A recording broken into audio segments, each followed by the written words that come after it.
الحمد لله وكفى وسلام على عباده الذين اصطفى أما بعد فأعوذ بالله من الشيطان الرجيم بسم الله الرحمن الرحيم حاميم والكتاب المبين إنا أنزلناه في ليلة مباركة إنا كنا منذرين فيها يفرق كل أمر حكيم امرا من عندنا انا كنا مرسلین صدق اللہ مولانا العظیم۔ بارگاہ رسالت مآب صلی اللہ علیہ وسلم میں درود پاک کا ہدیہ پیش کریں۔ اللہم صلی علی سیدنا و مولانا محمد معدن الجود والکرم منبع العلم والعلم والحکم وآلہ الکرام وابنہ الکریم وبارک وسلم صلاة دائمة سرمدا ابدا۔ عزیزان گرامی وقار، رب ذوالجلال کا احسان عظیم کہ آج کی شب میں اس نے اپنے اس مقدس گھر میں ہمیں جمع فرمایا، اور آپ ان خوش نصیبوں میں سے ہیں جن کو مولا نے اپنے گھر کا مہمان بنایا۔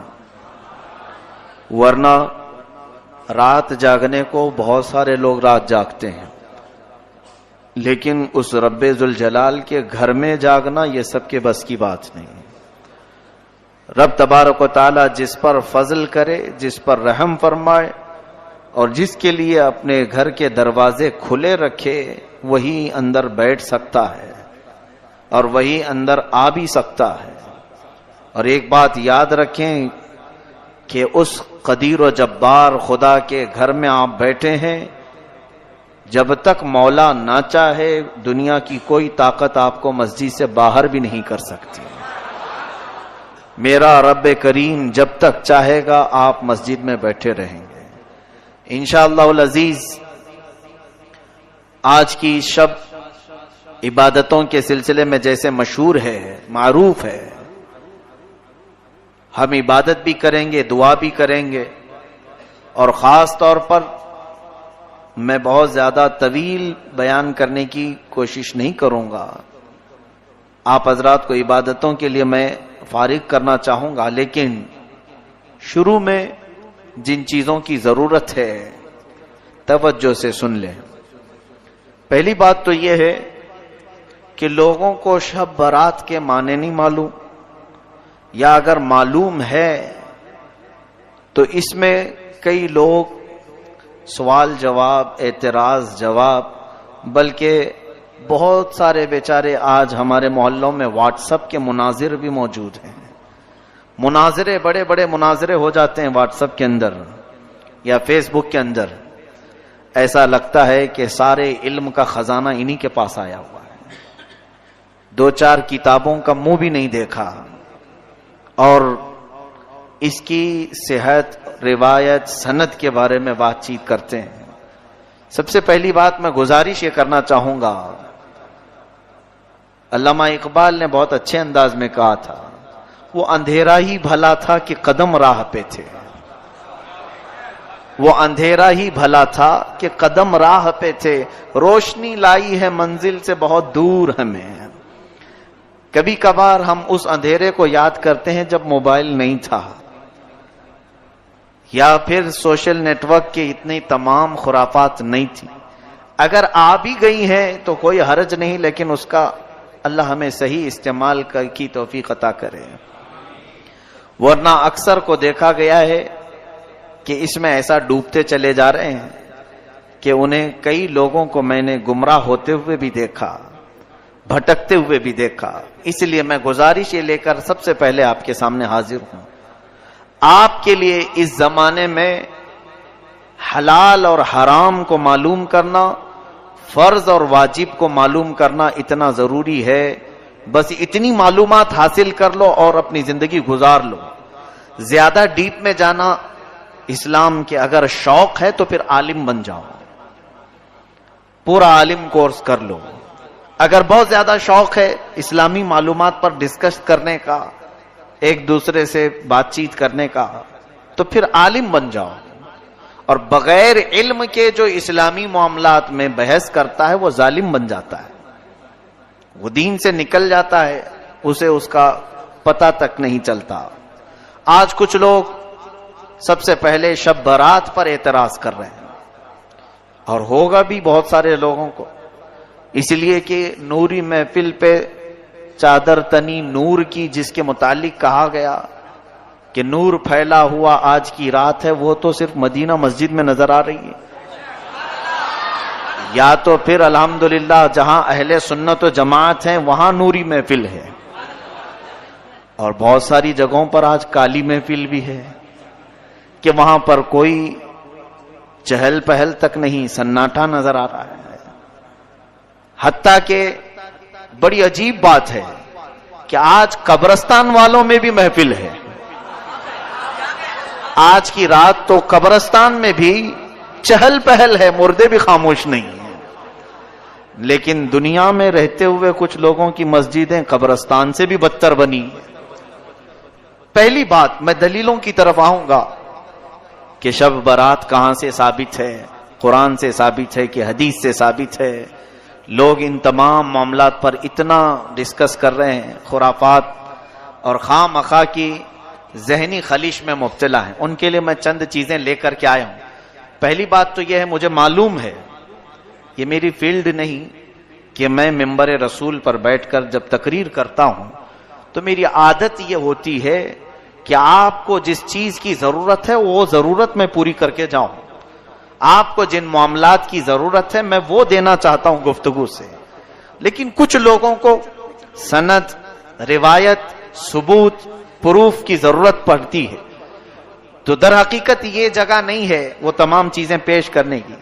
پھر بھی آج ریکارڈنگ ہو رہی ہے، میں چاہوں گا کہ ان سب کے سامنے یہ چیزیں بھی پیش کریں، اس لیے کہ کچھ لوگوں نے یہ چیلنج کیا قرآن و حدیث سے یہ ثابت نہیں شب برات، یہ جھوٹا الزام ہے، قرآن سے ثابت نہیں، حدیث سے ثابت نہیں۔ سب سے پہلے میں نے خطبے کے بعد آیت پڑھی، اللہ تعالیٰ فرماتا ہے، یہ 26ویں پارے کی آیت، حامیم والکتاب المبین، 25ویں پارے میں، انا انزلناہ فی لیلۃ مبارکۃ انا کنا منذرین، اللہ فرماتا ہے اور کتاب مبین کی قسم،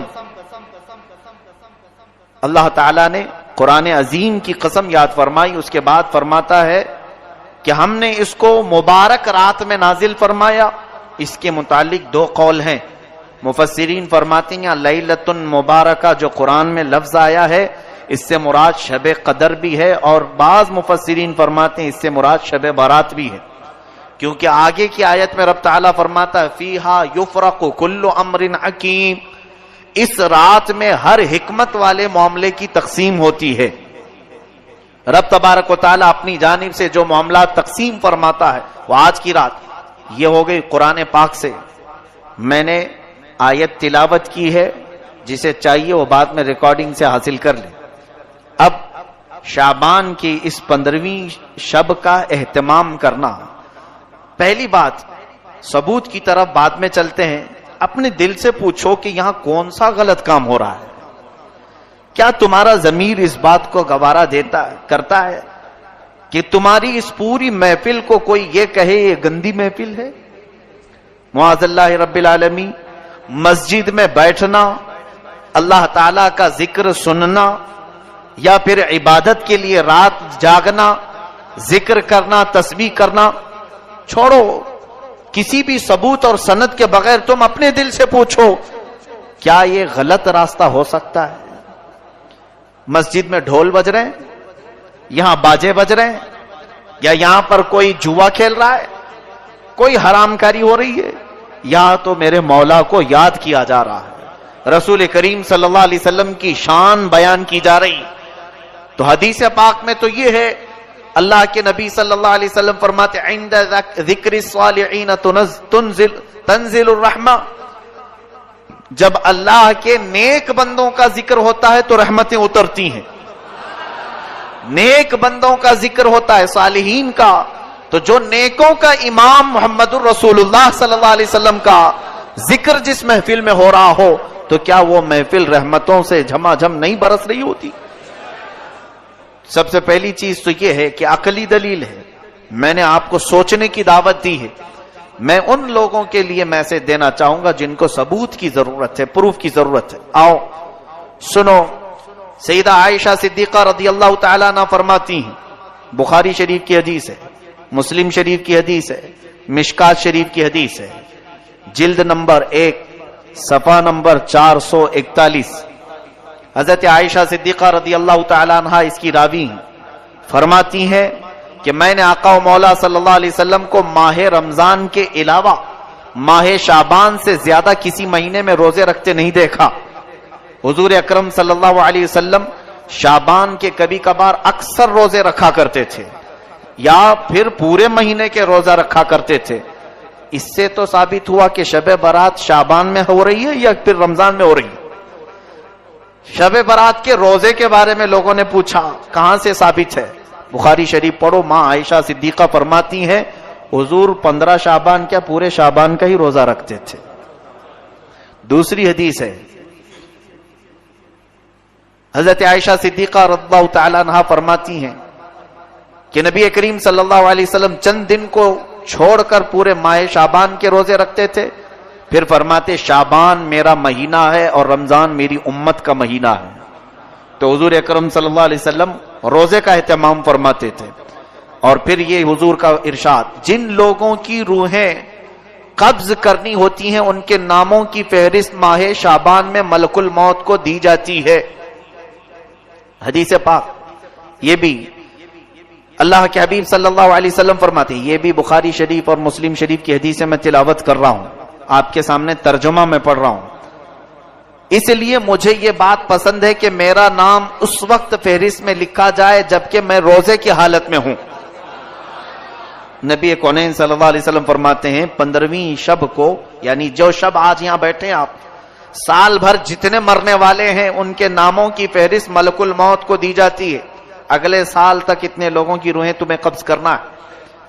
تو حضور پاک صلی اللہ علیہ وسلم فرماتے میرا نام اگر فہرست میں لکھا جا رہا ہو تو اس حالت میں لکھا جائے کہ میں روزے کی حالت میں ہوں یا میں عبادت کی حالت میں ہوں. پھر حضور اکرم صلی اللہ علیہ وسلم فرماتے ہیں 15ویں شعبان کی رات کو مرنے والوں کے ناموں کی فہرست تیار کی جاتی ہے. حضور صلی اللہ علیہ وسلم کے ارشاد سے معلوم ہوتا ہے اگرچہ رات کے وقت روزہ نہیں ہوتا, اس کے باوجود روزہ دار لکھے جانے کا ثواب تو ضرور دیا جائے گا. اب شب برات کے متعلق حضرت عطا بن یسار رضی اللہ تعالیٰ عنہ فرماتے ہیں لیلۃ القدر کے بعد شعبان کی 15ویں شب سے افضل کوئی رات نہیں. یہ تابعی ہیں, کتاب کا نام ہے لطائف المعارف صفحہ 145. اس کے بعد حضور اکرم صلی اللہ تعالی علیہ وسلم کی طرف سے جو یہ رات جاگنے کے متعلق, عبادت کے متعلق, اب سنیے کچھ اور دلیلیں. ایک بڑی حدیث ہے, حضور پاک صلی اللہ تعالی علیہ وسلم زیارت قبور کے لیے بھی تشریف لے جایا کرتے تھے, اور اس رات کو جانے کے متعلق بھی 2 حدیثیں میں آپ کے سامنے تلاوت کرتا ہوں. علامہ ابن الحاج مالکی رحمۃ اللہ علیہ شب برات کے متعلق لکھتے ہیں کوئی شک نہیں کہ یہ رات بڑی بابرکت ہے. یہ ابن الحاج مالکی رحمۃ اللہ علیہ اس زمانے کے نہیں, کافی زمانے پہلے کے, اور مالکی مذہب کے سب سے بڑے امام ہیں. علامہ ابن الحاج فرماتے ہمارے بزرگوں کا یہ طریقہ رہا ہے کہ اس رات کی بہت تعظیم کرتے تھے. اس کے آنے سے قبل اس کے لیے تیاری ایسی کرتے کہ جب وہ رات آ جاتی تو خوش اور جذبے سے اس کا استقبال کرتے اور پوری رات عبادت میں گزارا کرتے. المدخل کتاب کا نام ہے, جلد نمبر 1 صفحہ نمبر 352, یہ بھی موجود. علامہ ابن الحاج مالکی رحمۃ اللہ علیہ فرماتے ہیں ہمارے بزرگوں کا طریقہ رہا ہے. اب جن کے ہاں بزرگ ہے ہی نہیں ان کے لیے کوئی مسئلہ ہی نہیں. ہمارے ہاں بہت بزرگ ہیں, تو جن کو بزرگوں کے طریقے پر چلنا ہے تو اس کے لیے میں یہ دلیل پیش کر رہا ہوں. اور جس کو بزرگوں سے کوئی غرض ہی نہیں, خود ہی بزرگ بنا بیٹھا ہو, تو اس کے لیے کوئی دلیل کی ضرورت نہیں. اسے اگر میں یہ کہوں کہ میاں ابھی رات ہے تو وہ مجھ سے لڑ پڑے گا, نہیں سورج نکلا ہوا ہے. ایسوں کو دلیل کی ضرورت نہیں ہوتی. آقا و مولا صلی اللہ علیہ وسلم نے زیارت قبور کی متعلق جو حدیث پاک ہے، علامہ شیخ عبدالحق محدث دہلوی رحمۃ اللہ علیہ فرماتے ہیں جو شخص شعبان کی 15ویں رات میں شب بیداری کرے تو یہ فعل احادیث کی مطابقت میں بالکل مستحب ہے۔ رسول کریم صلی اللہ علیہ وسلم کا یہ عمل بھی احادیث سے ثابت ہے کہ شب برات میں آپ مسلمانوں کی دعائے مغفرت کے لیے قبرستان تشریف لے جاتے تھے۔ یہ علامہ شیخ عبدالحق محدث دہلوی رحمۃ اللہ علیہ اس بزرگ کا نام میں لے رہا ہوں جن کے متعلق تمام دیوبندی حضرات کا بھی اتفاق ہے، اہل حدیث جماعت کا بھی اتفاق ہے، اہل سنت و جماعت بھی شیخ عبدالحق محدث دہلوی کو اپنا امام تسلیم کرتے ہیں۔ وہ بغیر اختلاف کے لوگوں کے نزدیک بالکل مستند عالم دین ہیں۔ ان کی بات میں نے یہاں پر پیش کی۔ آپ فرماتے ہیں کہ ہر 15ویں شب شعبان کی رسول کریم صلی اللہ علیہ وسلم قبرستان تشریف لے جایا کرتے تھے۔ اس کے علاوہ غوث پاک کی لکھی ہوئی کتاب ہے، سرکار شیخ عبد القادر جیلانی رضی اللہ تعالی۔ ہمارے لیے اتنی دلیل بہت بڑی ہے، بلکہ ہمارے لیے تو بس اتنی بات ہے کہ محلے کا امام کہہ دے تو بھی ہم چل پڑتے ہیں،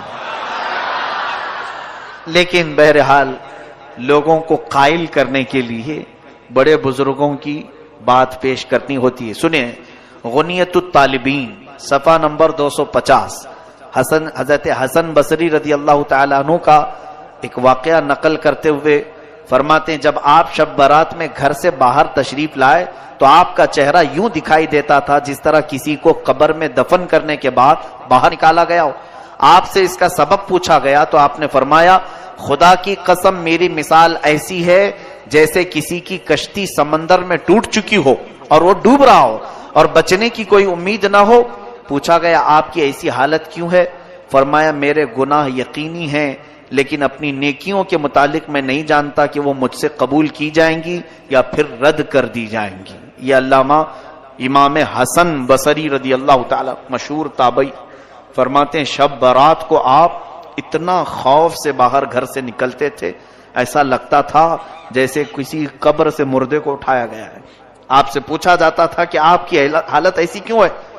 وہ فرماتے تھے کہ خوف کی وجہ سے، گناہ میرے یقینی ہے مجھے معلوم ہے لیکن نیکیوں کے بارے میں مجھے معلوم نہیں کہ وہ قبول ہوئی کہ نہیں ہوئی۔ گناہ تو پکا معلوم ہے کہ گناہ ہے، نیکی تو میں نے کر لیا، قبول ہوئی کہ نہیں یہ معلوم نہیں۔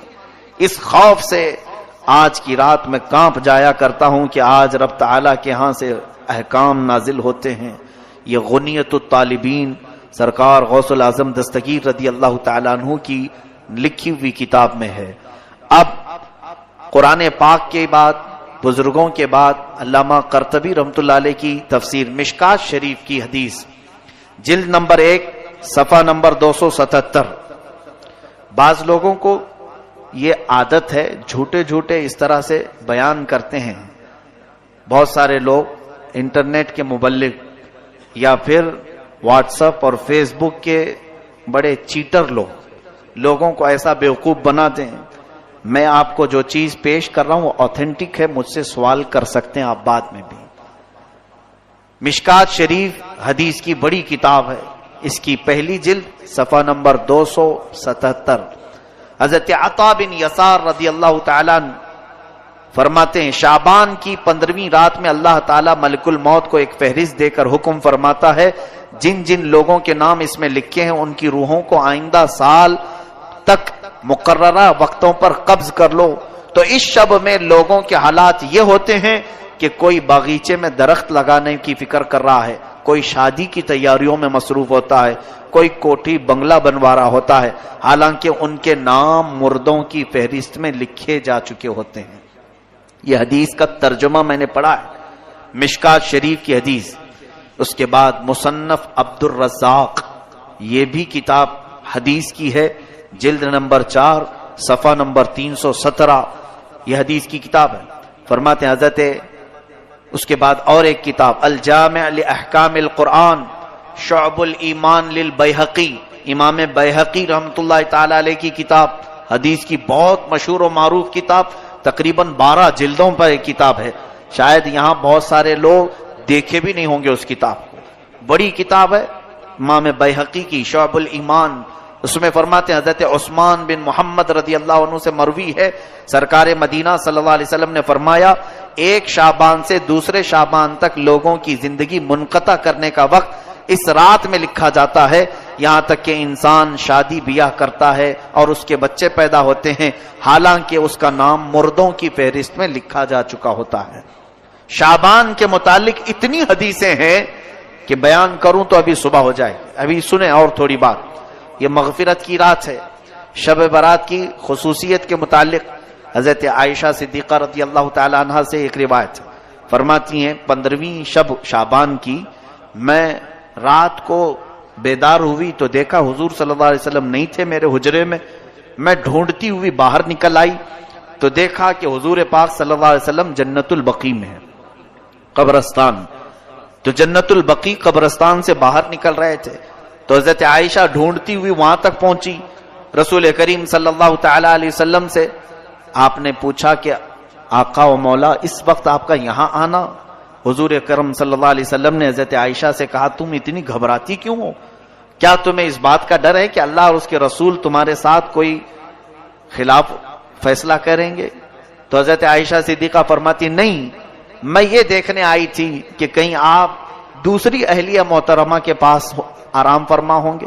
حضور اکرم صلی اللہ علیہ وسلم فرماتے ہیں، سنیے جو حدیث کا اصل بیان کرنا ہے مجھے، فرماتے ہیں بے شک اللہ تعالی شعبان کی 15ویں شب، یہ الفاظ پر توجہ دیں، یہ حدیث پورے بیان کا خلاصہ ہے، لب لباب مغز یہی ہے۔ حضور اکرم صلی اللہ علیہ وسلم فرماتے ہیں بے شک اللہ تعالی شعبان کی 15ویں شب آسمان دنیا پر نزول فرماتا ہے۔ کئی آسمان ہیں، 7 آسمان ہیں، دنیا کا جو آسمان ہے وہ پہلا آسمان ہے۔ حدیث پاک میں آسمان دنیا یعنی دنیا کا یہ جو پہلا آسمان ہے اس پر نزول فرماتا ہے، اور قبیلہ بنو کلب کی بکریوں کے بالوں سے زیادہ لوگوں کی مغفرت فرماتا ہے۔ یہ کیا ہے قبیلہ بنو کلب؟ عرب میں ایک خاندان رہا کرتا تھا جس قبیلے کا نام، خاندان کا نام بنو کلب، وہ بکریاں پالتے تھے اور ان کی بکریوں کے بڑے بال ہوتے تھے، یعنی گھنے بال ہوتے تھے۔ حدیث پاک میں ان بکریوں والوں کا ذکر ہے کہ ان بکریوں کے جسموں پر جتنے بال ہوتے ہیں اتنی تعداد میں آج کی رات اللہ تعالی لوگوں کو جہنم سے آزاد فرماتا ہے۔ اب یہ حدیث کہاں کہاں ہے یہ سن کر کے ان تک پہنچا دیں تو خالص بات ختم ہو جائے گی۔ ترمذی شریف سیاہ ستہ کی حدیث ہے، سیاہ ستہ جو مشہور کتابیں ہیں 6 جس کو سارے لوگ تسلیم کرتے ہیں، بخاری شریف، مسلم شریف، ترمذی شریف، نسائی شریف، ابن ماجہ شریف، ابو داؤد شریف، یہ 6 کتابیں حدیث کی مشہور و معروف ہیں۔ اس میں سے کتاب سے میں حوالہ، ثبوت، پروف آپ کے سامنے پیش کر رہا ہوں۔ ترمذی شریف جلد نمبر 1 صفحہ نمبر 156، دوسری بھی سیاہ ستہ سے ہی پیش کر رہا ہوں، یہی حدیث سیم ٹو سیم حدیث حضرت عائشہ کی، ابن ماجہ صفحہ نمبر 100، تیسری کتاب سیم ٹو سیم یہی حدیث مسند امام احمد بن حنبل رضی اللہ عنہ، جن کو غیر مقلد اور اہل حدیث بہت مانتے ہیں، اہل حدیث حضرات بھی بہت مانتے ہیں، مسند امام احمد بن حنبل سے پیش کر رہا ہوں۔ وہ تقریباً 20 یا 25 جلدوں کی کتاب ہے۔ حضرت امام احمد بن حنبل نے یہی حدیث حضرت عائشہ کی اپنی کتاب میں حدیث کے طور پر لکھا ہے، اس کا حوالہ بھی یاد رکھیں، مسند احمد بن حنبل جلد نمبر 6 صفحہ نمبر 238۔ اس کے بعد پھر مشکات شریف سیم یہی حدیث جلد نمبر 1 صفحہ نمبر 277۔ اس کے بعد مصنف ابن ابی شیبہ، یہ بھی حدیث کی مشہور و معروف کتاب ہے، جلد نمبر 1 صفحہ نمبر 237۔ شعب الایمان امام بیہقی کی کتاب ہے، یہ بھی حدیث کی بڑی مشہور و معروف کتاب ہے، اس کی جلد نمبر 3 صفحہ نمبر 379۔ یہ میں نے تقریباً 6 کتابوں کی دلیل آپ کے سامنے پیش کی، ایک ہی حدیث اتنی کتابوں میں ہے۔ محدثین فرماتے ہیں، اتنے بڑے بڑے محدثین نے یہ حدیث لکھا ہے کہ یہ حدیث صحت کے درجے کو پہنچی ہوئی ہے، اس کا انکار کرنا گمراہی اور منکر ہونا گمراہ ہونا اسلام سے باہر ہونے کے برابر ہو جاتا ہے. بات سمجھ میں آئی؟ میں سمجھتا ہوں اتنی دلیل بہت ہے. اتنا ہضم ہو جائے تو آگے کا پھر بیان کروں گا، ورنہ الٹی ہو جائے گی. حضرت ابو بکر صدیق رضی اللہ عنہ سے روایت ہے کہ رسول کریم صلی اللہ علیہ وسلم شعبان کی 15ویں شب میں، حضور نے فرمایا شعبان کی 15ویں شب میں اللہ تعالیٰ آسمان دنیا پر نزول فرماتا ہے اور صبح تک یہ ندا بھی دیتا ہے کوئی بخشش طلب کرنے والا میں اس کی بخشش کروں. یہ حضرت ابو بکر صدیق رضی اللہ عنہ نے فرمایا. ان سے معتبر کوئی اور ہماری امت میں شخص ہے؟ اب پھر اور کس کی دلیل چاہیے؟ میں نے غوث پاک کی کتاب پیش کر دی، امام بیہقی کی، امام ترمذی کی، امام ابن الحاج مالکی کی اور مشکات کی کئی کتابوں کے بعد اب سیدھے میں حضرت ابو بکر صدیق کی بات پیش کر رہا ہوں. اور فرماتے ہیں اللہ تعالیٰ آج کی رات ساری مخلوق کی بخشش فرمائے گا سوائے مشرک کے اور کینہ رکھنے والے کے. مشرک، کافر و مشرک جو ہے اس کی آج بخشش نہیں ہے، اور جو دل میں کینہ رکھا ہے دوسرے مسلمانوں سے، بات چیت بند ہے، اس کی بھی آج مغفرت نہیں ہے. اسی لیے معافی طلب کرنے کا ایک رواج ہمارا پہلے سے چلا ہوا ہے. حضرت ابو ہریرہ، حضرت معاذ بن جبل، حضرت ابو ثعلبہ، حضرت عوف بن مالک رضی اللہ تعالیٰ عنہ، یہ سارے صحابہ کرام سے یہ حدیث مروی ہے. اب میں یہ دلیلوں پر ہی لگ جاؤں گا تو آپ بھی اکتا جائیں گے. آپ یہ کہیں گے مولانا ہمیں بس ہے، کافی ہے، شب برات ہے آج، ہم کو معلوم ہے مسجد میں روشنی ہے، آج مغرب میں چہل پہل ہے، یہی ہمارے لیے بس کافی ہے. بھولے بھالے سنیوں کے لیے بڑی دلیلوں کی ضرورت نہیں، لیکن ان کو بہکانے کے لیے کچھ لوگ قرآن بھی لاتے ہیں اور حدیث بھی لاتے ہیں. اب اس کی مثال میں آپ کو بتاؤں.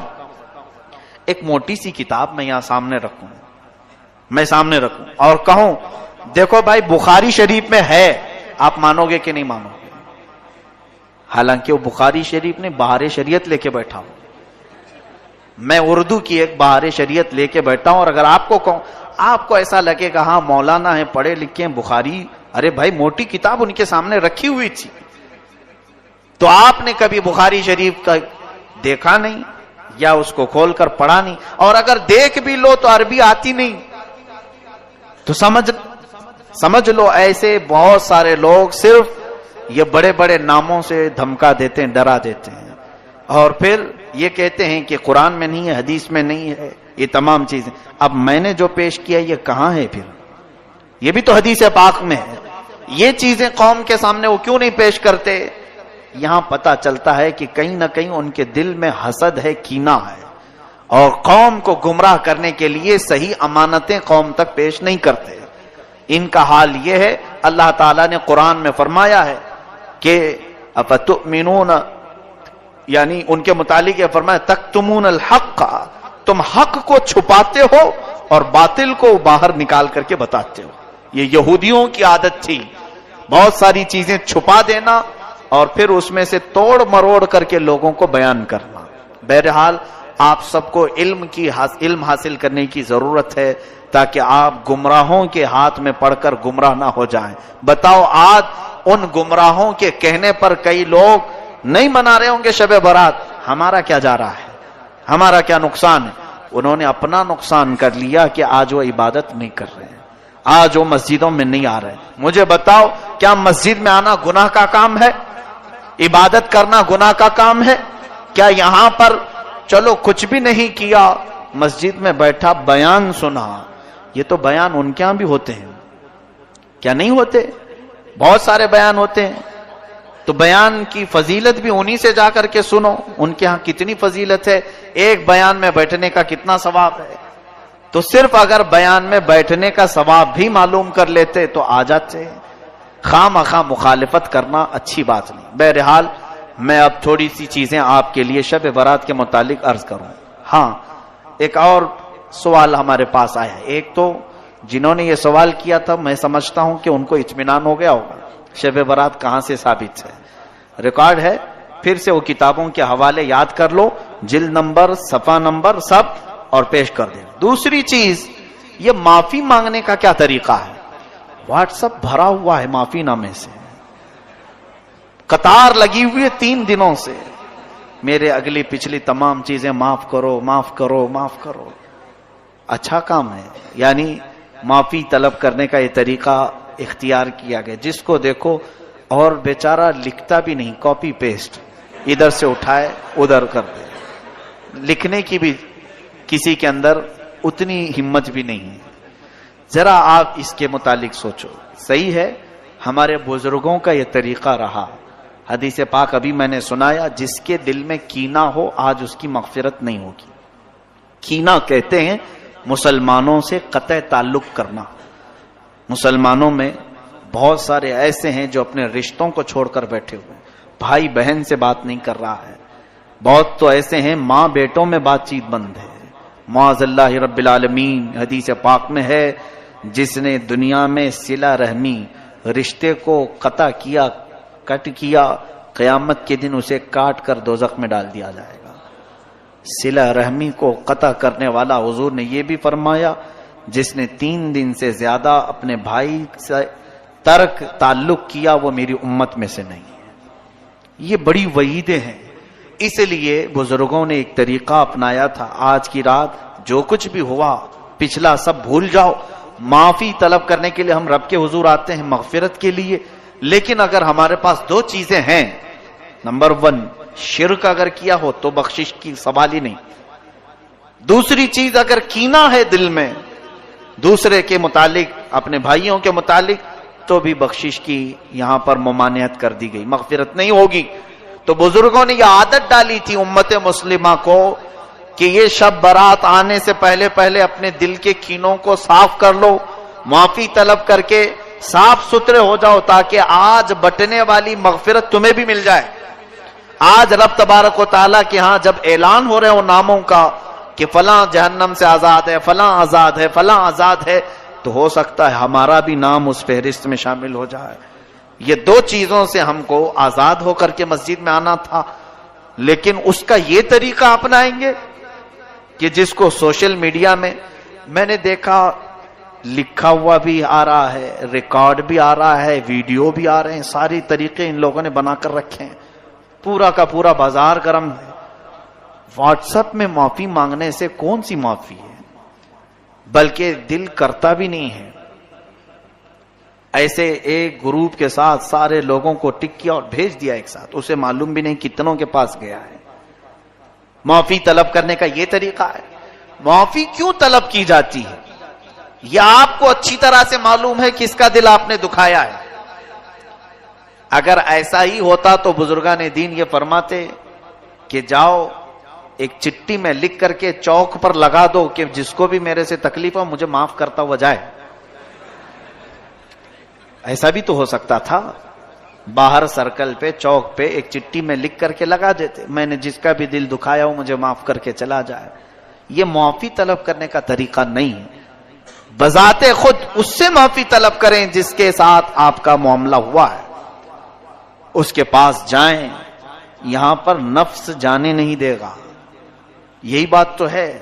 میں آپ کو بتاؤں، جتنی جلدی آپ یہ معافی نامہ بھیجیں کسی کو کہ مجھے معاف کر دیں، اسی جگہ پر ایک دوسرا سولوشن میں آپ کو بتاؤں، یہی فون تمہارے ہاتھ میں واٹس ایپ کے ذریعے سے استعمال کر رہے ہو اور فلاں کو بھیج رہے ہو مجھے معاف کر دینا، وہیں اگر تم اس کے نمبر پر کال کر کے بات کر لیتے اسے کہ آج شب برات آنے والی ہے مجھے تھوڑا معاف کر دو، پچھلے کئی باتیں تمہارے سے سخت ہو گئی، اس کے لیے دل نہیں مانے گا۔ بات چیت کر لیتے، تمہارا دل نہیں مانے گا، چھوڑو بھیج دیتے ہیں، دیکھے تو ٹھیک ہے نہیں تو کوئی بات نہیں۔ یہ جو ہے نفس نے تمہیں اس طرح سے کرنے کی عادت ڈالی۔ نفس امارہ یہ نہیں چاہتا ہے کہ کسی کے سامنے جھک جائیں ہم۔ معافی طلب کرنے میں نفس کی شرمندگی ہے، اور رب تبارک و تعالی یہی چاہتا ہے کہ تم اپنے نفس کو جھکاؤ۔ اپنے نفس کو جب تک تم نہیں جھکاؤ گے تو معافی کی کوئی امید ہی نہیں۔ یاد رکھنا قیامت کے دن یہی حقوق العباد تمہیں جہنم میں لے کے چلے جائیں گے۔ اس کا حق مارا، اس کو ستایا، اس کو پریشان کیا، اگر یہ قیامت کے دن سب کھڑے ہو گئے تو پھر ان سب کو تمہیں نیکیاں بانٹنی پڑیں گی جو جو نیکیاں کیے تھے، اور اگر نیکیاں کچھ ہے نہیں تو ان کے گناہ اٹھا کر تمہارے اوپر ڈالے جائیں گے۔ یہ حقوق العباد میں یہی ہوگا قیامت کے دن۔ اس لیے اگر معافی مانگنے کا شوق ہے، بلکہ مانگنا چاہیے بھی، اس طرح سے نہیں، جاؤ ملاقات کرو۔ اگر ملاقات کرنا پاسبل نہیں، ممکن نہیں، تو فون پہ بات کر سکتے ہیں آپ، ان سے فون پہ بات کریں اور معاملات طے کریں کہ آپ دل سے مجھے معاف کریں اور مجھ سے جو ہو سکا میں آپ کو معاف کرتا ہوں۔ یہ تمام چیزیں اچھی چیزوں میں سے ہیں، آپ اس کی عادت ڈالیں۔ یہ سب برے رواج ہیں واٹس ایپ میں، ابھی پتہ نہیں کیا کیا گھومے گا، بہت سارے، بلکہ اس زمانے کی سب سے بڑی بلا ہے یہ بلا ہے، گھروں میں ایسی گھسی ہوئی ہے، لوگ دور دور بلاؤں کو دور کرنے کی دعائیں کر رہے ہیں اور سب کے ہاتھ میں بلا ہے۔ اس کا استعمال بڑے غلط انداز میں، کیونکہ اللہ تعالیٰ قرآن میں فرماتا ہے ان الذین یحبون ان تشیع الفاحشۃ فی الذین آمنوا لہم عذاب علیم فی الدنیا والآخرہ، بے شک وہ لوگ جو ایمان والوں میں بری خبریں پھیلاتے ہیں، دنیا اور آخرت میں اللہ ان کے لیے دردناک عذاب رکھا ہے۔ تو یہ پھیلانے والا سب سے بڑا کام سوشل میڈیا کر رہا ہے۔ ٹھیک ہے، اچھی باتیں پھیلائیں، لیکن آتھینٹک ہوں، پروف والی ہوں، پھیلائیں، نشر و اشاعت میں ثواب ہے، لیکن اس طرح کی بغیر پروف والی چیزیں، یا کہیں سے کسی کا آ گیا اور اس نے دھمکی دے کر کے آپ کو میسج کیا، اگر نہیں آگے بڑھاؤ گے تو 7 لوگ مر جائیں گے، 9 لوگ مر جائیں گے، آپ ڈر گئے۔ اور ایسے بلیک میل اتنے ہوتے ہیں۔ اگر سچی محبت ہو تو آگے بڑھاؤ، سچی محبت ہو، ساری محبت واٹس ایپ میں دکھانی ہے؟ سچی محبت ہو تو آگے بڑھاؤ، اللہ کو ایک مانتے ہو تو آگے بڑھاؤ، معاذ اللہ رب العالمین۔ تو کیا یہ واٹس ایپ میرے جنت میں جانے کا ٹھیکیدار ہے؟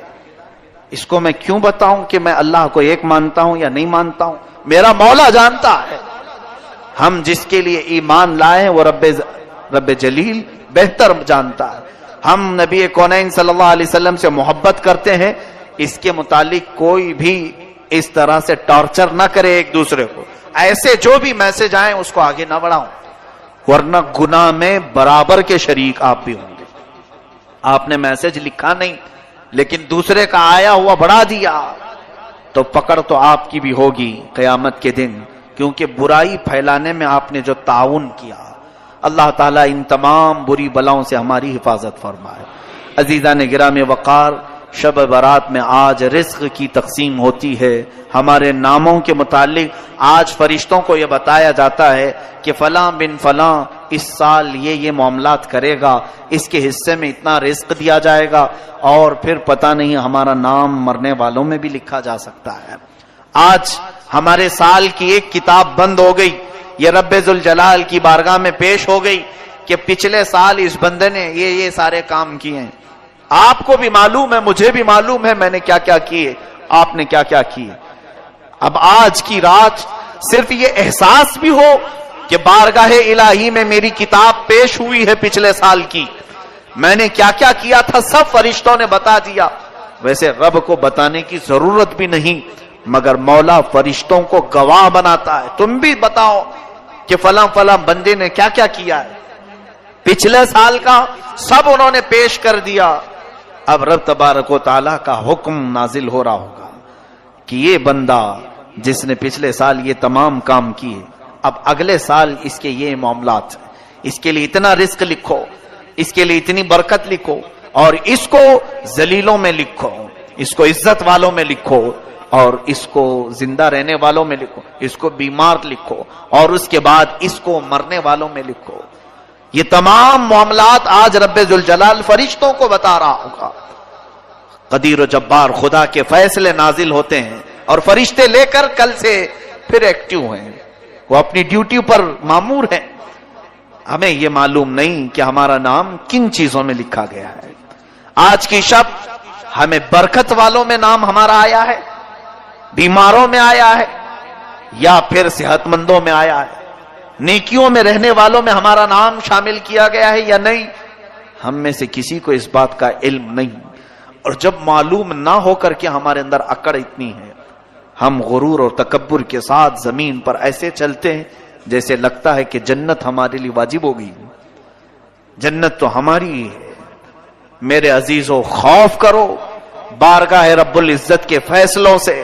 قرآن عظیم میں رب تعالیٰ فرماتا ہے ان بطش ربک لشدید، بے شک تمہارے رب کی پکڑ بہت سخت ہے.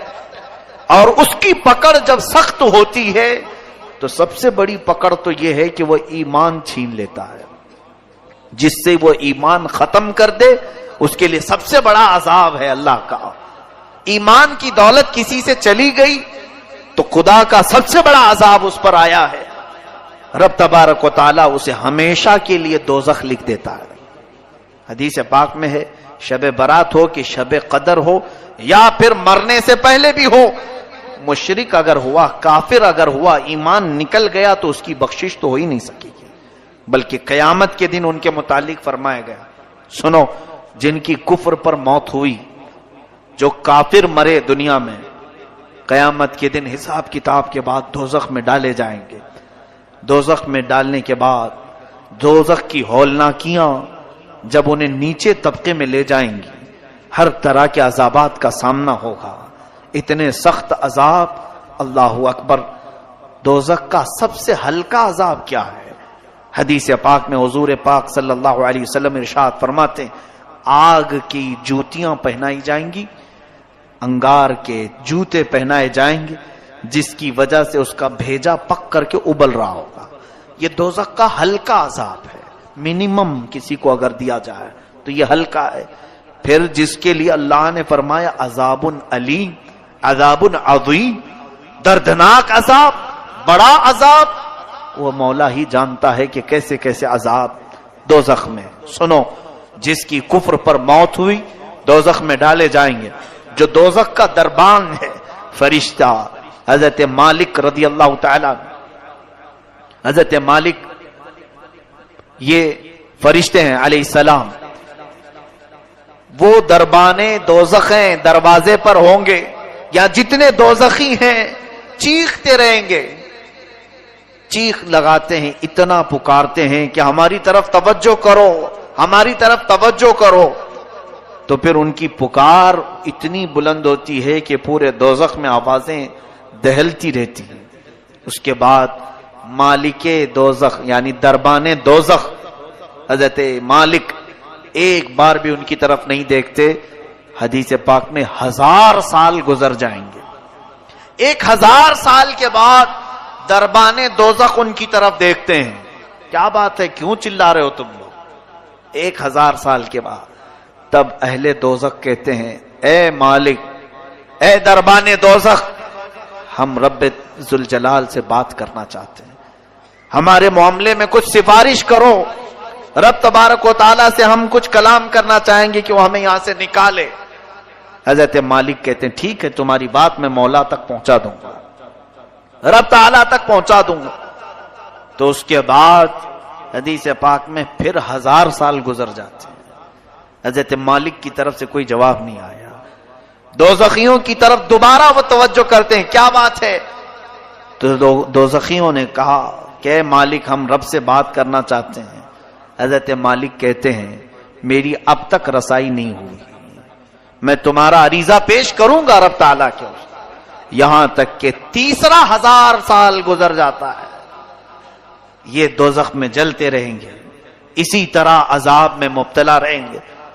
تیسرے 1000 سال کے بعد حضرت مالک ادھر دوزخ کی طرف توجہ کرتے ہیں اور فرماتے اے اہل دوزخ، بشارت ہو تمہارے لیے کہ رب تعالیٰ کی طرف سے یہ جواب آیا ہے لا ينظر الیہم ولا یرحم علیہم. ان کی طرف نہ دیکھا جائے گا نہ ان کی طرف رحم کیا جائے گا. مولا نہ تم سے بات کرنا چاہتا ہے اور نہ تم پر رحم کرنا چاہتا ہے. اب بند کرو آواز. فرمایا گیا حدیث پاک میں مایوس ان کے چہرے لٹک جائیں گے. اہل دوزخ واپس پھر اپنے عذاب کی طرف آئیں گے، اس لیے کہ اب کوئی امید بھی باقی نہیں رہی. 3000 سال تو امید پر دوزخ میں جل رہے تھے کہ اب بات ہوگی رب تعالیٰ سے، اب کلام ہوگا، شاید وہ بہتوں کو معاف کر کے نکالا، ہمیں بھی نکالے گا. لیکن جواب یہ آیا کہ یہ سب اب جو موجود ہیں یہ کفر کی حالت میں مرے ہوئے ہیں، یہ شرک کی حالت میں مرے ہوئے ہیں۔ کافروں اور مشرکوں کے لیے رب فرماتا ہے نہ ان کی طرف دیکھا جائے گا نہ رحم کیا جائے گا۔ ان اللہ لا یغفر ان یشرک بہ ویغفر ما دون ذلک لمن یشاء، شرک کو اللہ معاف نہیں کرے گا، اس کے علاوہ جو بھی ہے جسے چاہے رب تعالیٰ معاف کرے گا۔ یہ قرآن میں اللہ فرماتا ہے۔ میرے عزیزو، ڈر اس بات کا ہونا چاہیے کہ اگر مولا تعالیٰ ہمارے کسی عمل سے غضب میں آئے تو کہیں وہ ہمارے ایمان کی دولت کو سلب نہ کر لے، اور یہ نہ فرما دے نکل جا تو میرے خاص بندوں میں سے۔ کفار و مشرکین تجھے پسند ہیں بہت، ان کی عادتیں اچھی لگتی ہیں، جا انہی کے جماعت میں شامل ہو جا۔ آج آپ سب سوچو ذرا، بہت سارے نوجوان یہی چاہتے ہیں آ کر کے صرف یہ کہیں کہ مولانا سارے لوگ تو جی رہے ہیں اچھے سے، وہ اگر ناچ رہے ہیں ڈانس کر رہے ہیں آپ ہمیں کیوں روک رہے ہیں؟ کفار بھی ناچ رہے ہیں، کرسچن بھی ناچ رہے ہیں، یہودی بھی ناچ رہے ہیں، ہم مسلمان ہو کر کیا ڈانس نہیں کر سکیں گے؟ ٹھیک ہے، تمہارا سوال یہ دنیا میں سارے لوگوں کو شراب پیتے ہوئے دیکھا، ہم آپ کو منع کر رہے ہیں تو برا لگا۔ یہ دنیا کا فیشن ہے، آپ نہیں سمجھ سکو کہ آپ پرانے لوگوں میں سے ہیں۔ ہم نئے زمانے میں زندگی گزارنا چاہتے ہیں، ہم کچھ ماڈرن بننا چاہتے ہیں۔ فلمی ایکٹروں کو دیکھ کر ان کی طور طریقے کو اپناتے ہوئے نکل پڑے اور پھر یہ سمجھا کہ ہم ایک نئے راستے پر چل رہے ہیں۔ سنو، ٹھیک ہے، جس کا راستہ چاہے اپنا لو، جس کا راستہ، کیونکہ تمہارے لیے نہ میں چھڑی لے کر کے بیٹھا ہوں، نہ اللہ کا کوئی فرشتہ تمہاری گردن جھکا کر تمہیں عبادت کرنے کے لیے آئے گا، بلکہ رب تعالیٰ دنیا میں تمہیں آزاد رکھا ہے، تمہیں جو مرضی میں آئے کرو، جو اچھا لگے کرو۔ قیامت کے دن پھر تیار رہنا اپنے اعمال کا جواب لینے کے لیے۔ قیامت کے دن ہر ایک کے حساب کتاب کے لیے تم خود ذمہ دار ہوں گے۔ آج میں ان نوجوانوں سے کہتا ہوں جنہیں کفار و مشرکین اچھے لگتے ہیں، جن کو لوگوں کے ہاتھوں کے شراب کی بوتلیں پسند ہیں، جوے خانے، شراب، تاش کے اڈے، یہ سب بہت اچھے لگتے ہیں جنہیں، اور پھر یہ فلمی دنیا کے تمام تر ظالم دجال قسم کے خرافات مچانے والے اور پورے گھروں کو تباہ کرنے والے ایکٹر انہیں پسند ہیں، ان کے ساتھ ہو جاؤ، کوئی بات نہیں، تمہیں مبارک ہو۔ قیامت کے دن کہا جائے گا جن کے ساتھ تو دنیا میں رہنا پسند کرتا تھا، آج ان کا ہاتھ پکڑ، وہ جہاں جا رہے وہیں چلا جا، آج وہ جہاں جا رہے وہیں چلا جا۔ وہاں سے ہاتھ چھڑا کر کے تم تو بھاگو گے، نہیں میں تو رسول اللہ کا امتی ہوں، میں میرے آقا کے پاس آؤں گا، میں اپنے نبی کا نام لیوا ہوں۔ سنو، حدیث پاک میں یہ دوڑتا ہوا آئے گا، امتی تو ہے۔ حضور اکرم صلی اللہ تعالی علیہ وسلم کے قریب آتے ہی حضور پاک سے عرض کرتا ہے، رو کر کے، چلا کر کے، مجھے فرشتے دوزخ کی طرف کھینچ رہے ہیں، بچا لیجیے۔ نبی کونین صلی اللہ تعالی علیہ وسلم کی طرف سے جواب آئے گا، تو کون ہے؟ بلکہ اس آقا کی عادت مبارکہ یہ ہے، فرماتے ہیں میں بھرے مجمع میں بھی اپنی امتیوں کو پہچان لوں گا، کروڑوں کی تعداد میں پوری امتیں وہاں ہوں گی، مگر اپنی امت کو میں ضرور پہچانوں گا، ہزاروں کی لاکھوں کی بھیڑ میں بھی۔ یہ بھی حدیث پاک میں، لیکن ایک حدیث میں یہ ایک بندہ آئے گا اور حضور اس سے پوچھیں گے تو کون ہے؟ کہے گا حضور میں آپ کا نام لیوا، میں آپ کا امتی ہوں۔ اللہ کے حبیب صلی اللہ علیہ وسلم فرماتے ہیں مجھے تو نہیں اس بات کا علم ہے، تو دنیا میں کسی اور کو پسند کرتا تھا، جا آج اس کو پکڑ لے، وہ جہاں جائے چلا جا۔ آج میں یہی کہنا چاہوں گا، میں آپ کے اوپر کوئی سختی کا معاملہ لے کر کے نہیں آیا ہوں، آپ کے پیچھے پیچھے گھومتے ہوئے محلے بھر میں نہیں آ رہا ہوں، میں آپ کو تو یہاں سے ایک میسج دینا چاہوں گا، تمہیں جو چیزیں اچھی لگیں کرو، لیکن قیامت کا منظر یاد رہے، میدان قیامت یاد رہے، بس اتنے کام کرو کہ رسول اللہ کی بارگاہ میں منہ دکھانے کی ہمارے اندر نوبت یعنی کیفیت باقی رہ جائے، حضور کو منہ دکھا سکیں، عرض تو کر سکیں کہ آقا نفس کی شرارتوں سے بہک تو گیا تھا لیکن محبت دل میں آپ کی رکھتا تھا، حضور آپ کی سنتوں پر مر مٹنے کا جذبہ تھا، شرارت نفس نے مجھے بہکایا ضرور تھا۔ اے میرے عزیز و غلاموں، ان کو چھوڑ کر نہ ہماری دنیا ہے، اس رسول کو چھوڑ کر نہ ہماری قبر ہے، اس نبی کو چھوڑ کر نہ ہماری حشر ہے، کچھ بھی نہیں ہے۔ رسول کریم صلی اللہ تعالی علیہ وسلم سے دور ہو کر ہماری کون سی زندگی ہے؟ آج کی رات اگر یہ احساس نہیں جاگا تو پھر بیکار ہے ایسی ہزار راتیں ہیں، پھر بیکار ہے ایسی زندگی بھر بار بار آنے والی راتیں ہیں۔ آج بعض لوگوں کو ایسا لگتا ہے یہ رات تو آج روڈ پر ناچنے کی ہے، ایک دوسرے کو گالی گلوچ کر کے باہر کھیل کود کر پوری رات گزارنے کی ہے، ادھر مؤذن فجر کی اذان دے رہا ہو، ادھر لوگ بستر پر جا رہے ہیں۔ یہ آج کی رات کا تماشا لوگوں نے بنایا ہے۔ پٹاخے اڑاؤ، قبرستان جاؤ تو کہا مار کے ہنسو، اور اگر کسی کے ہاتھ میں بائک آئے تو ایسے اڑاؤ کہ کئی لوگ اس میں حادثوں کے شکار، کئی لوگ اس رات میں لوگوں کو تکلیف دینے کا ذریعہ بنتے ہیں۔ سنو، آج کی رات فرشتے بھی اترتے ہیں، بے حساب ان گنت تعداد میں فرشتے۔ تم جس وقت اس طرح سے اڑا رہے ہو سکتا ہے ہم سے تمہیں ڈر نہیں لگتا، اللہ کے وہ ملائکہ تمہارے ہر کام کی گواہ بنیں گے۔ صبح واپس رب کے حضور جائیں گے، اللہ تبارک و تعالی ان فرشتوں سے پوچھتا ہے میرے بندوں کو کس حالت میں تم چھوڑ آئے؟ جب تم دنیا سے آ رہے تھے تو میرے بندے کیا کر رہے تھے؟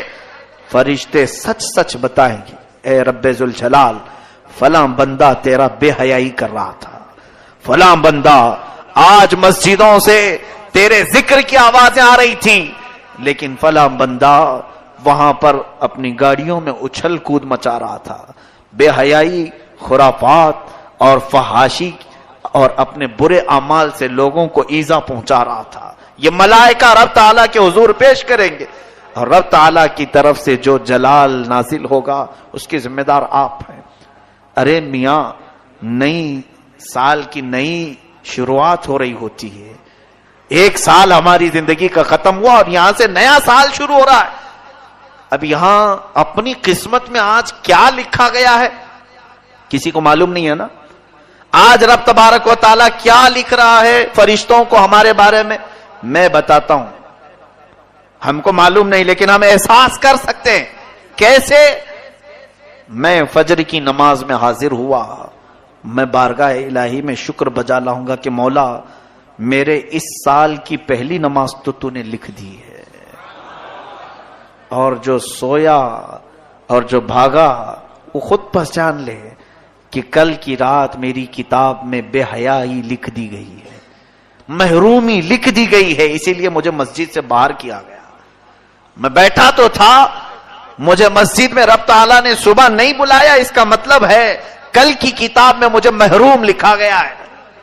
کتنے محروم لکھے جائیں گے ان کو خود معلوم ہوگا کل کی دن، اور کل کا دن کس حالت میں گزر رہا ہے یا آپ کو خود پتا چلے گا کہ آج میری زندگی کے کتاب جو نئی شروع ہو رہی ہے اس کے پہلے پیج پر فرشتے کیا لکھیں گے کل۔ اگر روزے سے ہیں تو الحمدللہ شکر بجا لاؤ، اے رب قدیر تیرا احسان ہے، میرے اس نئے سال کے پہلے دن تو نے روزہ لکھ دیا ہے، روزہ لکھا ہے۔ اور جس نے کل کا دن گانے سننے میں گزارے، بے حیائی دیکھنے میں گزارے، بہت سارے لوگ تو پلان بناتے ہیں ان دنوں میں سینما جانے کا، عیدوں تہواروں کو لوگ سمجھتے ہیں کہ یہ سینما بھی نہیں کرنا چاہیے۔ ان کے لیے بھی یہ بات سمجھ لو کہ یہ وہ لوگ ہیں جن کو آج کی رات رب تبارک و تعالیٰ اپنی رحمت سے دور کر دیا ہے۔ فرشتوں کو حکم دے دیا گیا کہ ان کے نام بدبختوں میں لکھے جائیں، حرما نصیبوں میں لکھے جائیں، کمبختوں میں لکھے جائیں۔ جنہوں نے کل کا دن گزارا انہیں خود پتا چل جائے گا کہ آج کی رات ہمارے بارے میں کیا لکھا جا رہا ہے۔ اور کل جو اچھے سے دن گزار لیا، میں باقی پورے سال کی بات تو نہیں کرتا، لیکن سال کی شروعات جس کی اچھی ہوئی، رب کی ذات سے امید ہے کہ سال پورا اچھا گزرے گا۔ ہماری کتاب کی شروعات پہلا پیج اگر اچھا لکھا گیا، میرے رب کی ذات سے یقین ہے کہ آگے کے صفحے بھی اچھے ہی لکھے جائیں گے۔ اور جس کا پہلا پنہ بگڑ گیا ہے، ہوتا اسی یہ ہے، کتاب میرے سامنے لا کر پیش کر دی گئی، ایک بھری کتاب کھولا میں نے، اس کے پہلے پیج پر گالیاں لکھی گئی، بند کر دیا. یہ کون بدبخت مجھے کتاب دے دیا؟ کس چیز کی ہے؟ میں آگے کیوں پلٹوں؟ پہلے پیج پر اتنی غلاظت لکھی ہے. اے رب قدیر کے حضور مغفرت طلب کرنے والوں، آج رب تبارک و تعالیٰ سے اتنی طلب کر لو کہ ہماری نئی کتاب کا پہلا پنہ نیکیوں سے بھر جائے، نیکیوں سے بھر جائے. اس کے لیے آپ کو عملی میدان میں بھی آنے کی ضرورت ہے. یہ رہی بات ہمیں خوف کی، احساس کی. اب رزق کی تقسیم ہو رہی ہے. پورا سال کچھ لوگ بے برکتی کی شکایت کرتے رہے، ہماری روزی بند ہے، دکان بند ہے، تجارت بند ہے. ایک بات یاد رکھو، جتنا تمہارے مقدر میں لکھا جائے گا اتنا مل کے رہے گا. چاہے تم 1000 لوگوں کو بولو یا 1 کو بولو یا 70 کو بولو، جتنا ملنا ہے وہ آج بٹ گیا. تو کیوں دوسروں کو بول کر مطلب ہے؟ آپ کو ایسا لگتا ہے 4 لوگوں کو بولوں گا تو میرا رزق بڑھ جائے گا؟ آج جو دکان بند پڑی ہے یا کم دھندا ہو رہا ہے، میں اور 5-6 لوگوں کو بولوں تو کچھ اور بڑھ جائے گی.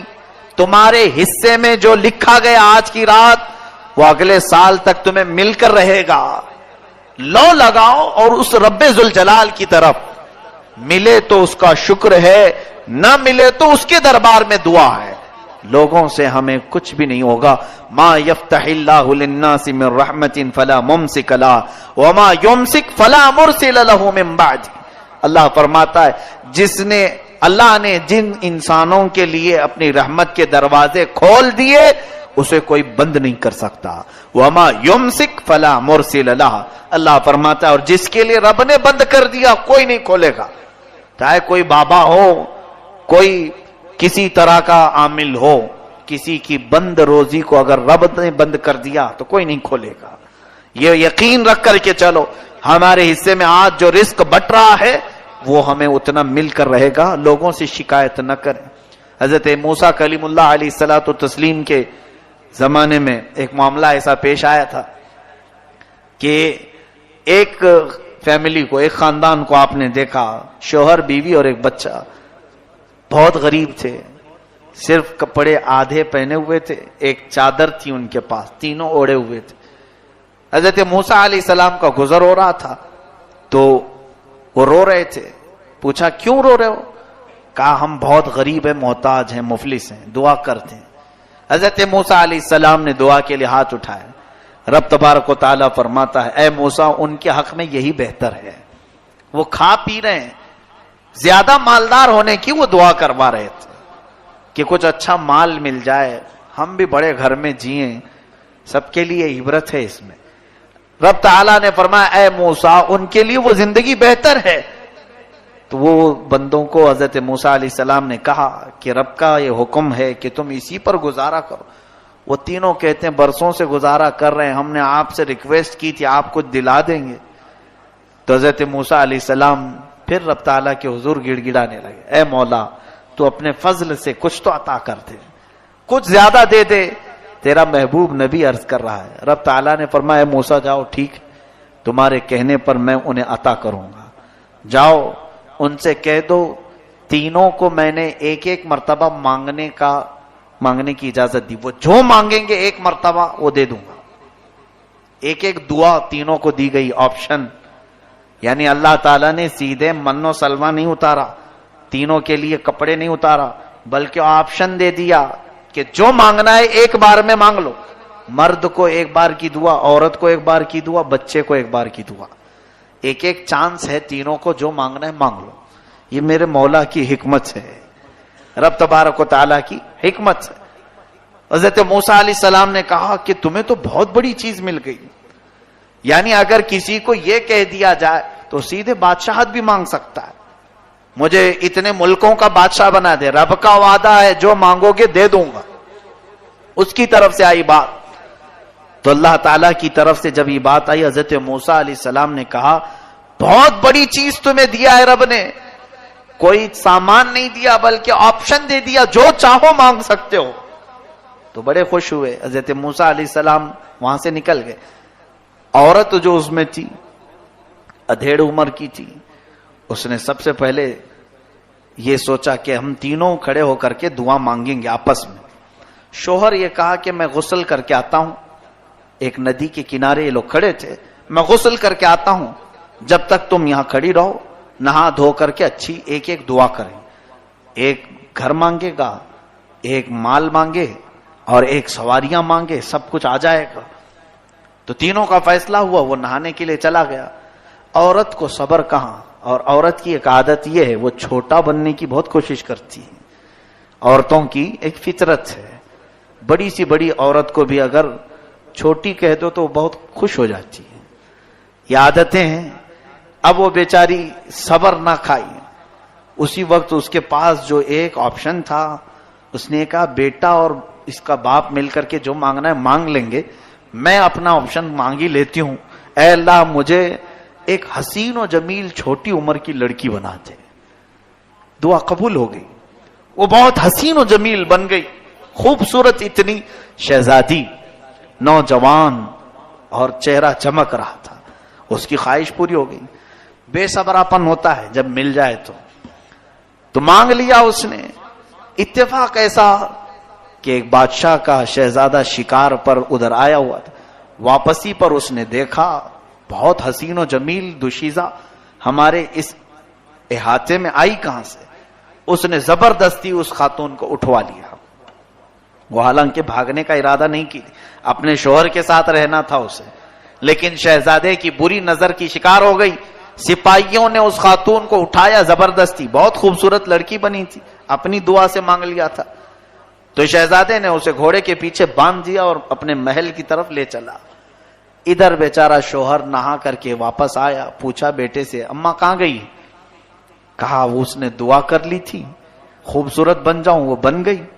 اور ایک کوئی بادشاہ کا ہموار, کوئی اس کا کوئی سپاہی رہا ہوگا, شہزادہ رہا ہوگا, وہ اماں کو اٹھا کے لے گیا ہے. اس کو بڑا غصہ آیا. اس نے دھوکہ کیا میرے ساتھ. میری بیوی ہو کر وفادار ہونا چاہیے تھا اسے. خوبصورت کیا بن گئی, یہ بادشاہ کے ساتھ چلی گئی. تو اس نے آؤ دیکھا نہ تاؤ, اپنے پاس جو تھا آپشن ایک دعا کا, غصے میں آ کر کے اس نے کہا مجھے مولا تو نے جو دعا کا ایک آپشن دیا, میں اس آپشن میں یہ کہتا ہوں کہ اسے خنزیر کا بچہ بنا دے. اس عورت میری بیوی کو خنزیر کا منہ دے دے بس, اور کچھ نہیں مانگنا ہے مجھے. غصہ اتنا تھا. اس کی بھی دعا قبول ہو گئی, کیونکہ رب تعالیٰ کی طرف سے حکم یہ ہوا تھا کہ ایک بار مانگو, جو بھی ہے وہ مل جائے گا. اور اس نے جیسے مانگا, وہ خاتون ابھی محل پہنچی نہیں تھی, شہزادے کے پیچھے جو بیٹھی تھی اس کا چہرہ خنزیر کا ہو گیا. غلیظ جانور کا چہرہ اور جسم بھونڈا. وہ بات چیت تو کر رہی ہے لیکن جانور کی شکل ہے. تو جیسے ہی وہ محل کے قریب پہنچے تو چھوٹے چھوٹے بچے سب مذاق اڑانے لگے. آج شہزادے صاحب نیا شکار لے کے آئے, یہ پتہ نہیں کیسا شکار ہے, شکل نیچے کی انسان کی, اوپر کا چہرہ خنزیر کا ہے. تو بعد میں اس کو دیکھ کر بڑا افسوس ہوا کہ یہ کیسے ہو گیا. تو مارتے ہوئے اس عورت کو وہاں سے محل کے پاس سے بھگا دیا کہ نکل جاؤ. وہ روتے روتے وہاں سے پھر اپنے اس علاقے پر آئی, اپنے شوہر سے معافی طلب کرنے لگی, کہنے لگی میرے اس میں قصور نہیں تھا, اس ظالم نے مجھ پر بری نظر ڈالی, اٹھا کر لے گیا. شوہر نے بہرحال معاف کر دیا, ٹھیک ہے بھٹکا ہوا جو بھی واپس آ جائے, معاف کرنا چاہیے, میری بیوی. اب کیا ہے, بچے کے پاس ایک دعا کا آپشن تھا. اس سے کہا کہ بیٹا اب کچھ اور نہ مانگو, اتنا کہو اماں جیسے پہلے تھی ویسے ہو جائے. اس نے مانگ لیا.